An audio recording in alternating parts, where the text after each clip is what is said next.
या बातमीपत्राचे प्रायोजक आहेत महालक्ष्मी तथास्तु आणि महालक्ष्मी सुपर बाजार। आता कोणत्याही खरेदीवर मिळवा लाईफ टाइम डिस्काउंट। 2004 ची हिंसाचारात भडकवण्याचा कोणाचा हात होता? उद्धव ठाकरेंची नार्को टेस्ट करा, असं नितेश राणेंनी म्हटलंय। अपात्रतेवरील निर्णयासाठी घाई किंवा विलंब करणार नाही, असं विधानसभा अध्यक्ष राहुल नार्वेकर म्हणाले। तसेच भरत गोगावलेंची प्रतोदपदी नियुक्ती कायमची बेकायदेशीर ठरवलेली नाही, असा मोठा दावा त्यांनी केलाय। न्यायालयाच्या राज्यपालांबाबतच्या मुद्द्यावर विधानसभा अध्यक्ष राहुल नार्वेकर यांनी असहमती दर्शवली आहे। राज्यपालांचा आदेश चुकीचा ठरवून न्यायालयाने रद्द केला तरी बहुमत नसलेल्या मुख्यमंत्र्यांना पुन्हा त्या पदावर नियुक्त करणं कसं योग्य ठरलं असतं, असा सवाल त्यांनी केलाय। सिंधुदुर्ग जिल्हा प्राथमिक शिक्षक पतपेढी निकालात भाग्यलक्ष्मी सहकार पॅनलनं 15 पैकी 13 जागांवर विजय मिळवत एकहाती सत्ता पुन्हा मिळवली आहे, तर विरोधी परिवर्तन पॅनलला केवळ 2 जागा मिळाल्या। बेळगाव येथील केएलई रुग्णालयाच्या डॉक्टरला आंबोलीच्या घाटात अज्ञात 4 तरुणांकडून सिनेस्टाईल गाडी अडवत मारहाण करण्यात आली आहे। हा प्रकार आंबोली घाटात दाणोलीपासून 3 किलोमीटर अंतरावर घडलाय। गोवा बनावटीची दारू वाहतूक केल्याप्रकरणी इंसुली येथील राज्य उत्पादन शुल्क विभागानं आजपर्यंतची सगळ्यात मोठी कारवाई केली आहे। यात 58 लाखाच्या दारूसह तब्बल 70 लाखांचा मुद्देमाल जप्त करण्यात आला। गेली 22 वर्ष सावंतवाडी उपजिल्हा रुग्णालयात प्रामाणिकपणे सेवा देणारे प्रसूती विभागाचे स्त्रीरोग तज्ज्ञ डॉक्टर ज्ञानेश्वर दुर्भाटकर हे येत्या 31 मेला निवृत्त होणार आहे।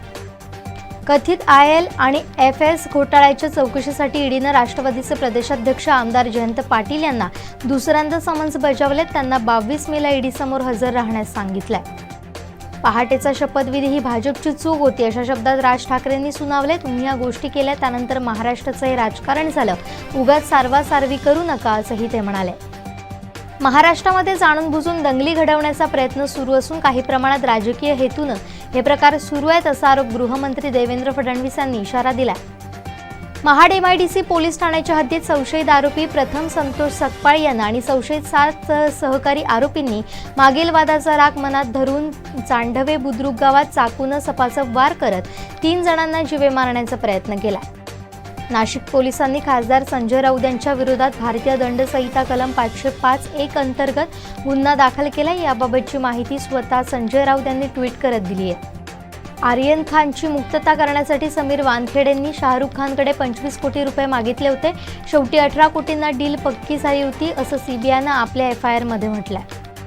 त्र्यंबकेश्वर शहरातील त्र्यंबकेश्वर मंदिरात काही लोकांनी बळजबरीनं प्रवेश करण्याचा प्रयत्न केला, यावरून तणाव निर्माण झाल्याचं समजतंय। मात्र पोलिसांच्या आणि मंदिर प्रशासनाच्या हस्तक्षेपानंतर तणाव निवळला। हनी ट्रॅपमध्ये अडकून संवेदनशील माहिती पाकिस्तानला पुरवल्याच्या आरोपाखाली DRDOचे संचालक आणि डॉक्टर प्रदीप कुरुलकर यांना पुन्हा ATSनं कोठडी सुनावली आहे। वायुदलातील अधिकारी निखिल शेंडे हे देखील पाकिस्तानी गुप्तचर यंत्रणेच्या संपर्कात होते, असंही तपासात समोर आलंय। मला शरण यायला भाग पाडणं, मग शिवसेना सोडायला लावणं, उद्धव ठाकरे यांना सोडायला लावणं, अशा प्रकारची दबावनीती माझ्यावर केली जाते, असा गंभीर आरोप संजय राऊत यांनी केलाय। मुंबईतील खारदांडा येथील एका बेकरीत गॅस गळती झाली, यामुळे आग भडकल्यानं या आगीत 6 जण होरपळलेत। यात 2 मुलांचाही समावेश आहे। मुंबईच्या कोस्टल रोडला छत्रपती संभाजी महाराजांचं नाव देणार असल्याची घोषणा मुख्यमंत्री एकनाथ शिंदे यांनी केली आहे। सध्याच्या LRF नुसार 10 आणि 11 जूनला मान्सून मुंबईत दाखल होईल। काही दुर्मिळ स्थितीमध्ये काही भागात कमी पावसाची शक्यता आहे, अशी माहिती भारतीय हवामान विभागानं दिली आहे। प्रसिद्ध नृत्यांगना गौतमी पाटील विरोधात बार्शी पोलिसात तक्रार दाखल करण्यात आली आहे। तसेच याच प्रकरणात सोलापुरात तिचा कार्यक्रम आयोजित करणाऱ्या आयोजकांवरही गुन्हा दाखल करण्यात आला आहे। 2016 पासून अदानी कंपन्यांची चौकशी करत असल्याचा आरोप वास्तवात निराधार असल्याची माहिती सेबीनं सर्वोच्च न्यायालयाला दिली आहे। राज्यात उष्णतेची लाट आली असून बहुतांश ठिकाणी तापमान 40 पार गेलंय। त्यातच पुढील काही दिवसांमध्ये पारा आणखीन वाढणार असल्याचा अंदाज हवामान खात्यानं वर्तवला। भारताचे दिग्गज खेळाडू सुनील गावस्कर मैदानात धावत धावत माहीजवळ येत त्यांच्या शर्टवर ऑटोग्राफ देण्याची विनंती केली। धोनीनं गावस्करांच्या विनंतीला मान देऊन ऑटोग्राफही दिला। बॉलिवूड अभिनेत्री परिणीती चोप्रा आणि आपचे खासदार राघव चड्ढा यांचा नुकताच साखरपुडा पार पडला। साखरपुड्याचे फोटो टाकून चाहत्यांना त्यांच्या नात्याबद्दल त्यांनी माहिती दिली आहे। मोचा चक्रीवादळ रविवारी म्यानमारच्या किनारपट्टीवरील सिटवे टाउनशिप जवळ धडकलं। या चक्रीवादळानं काही इमारतींचं छत उडालं आणि 3 जणांचा बळी घेतला।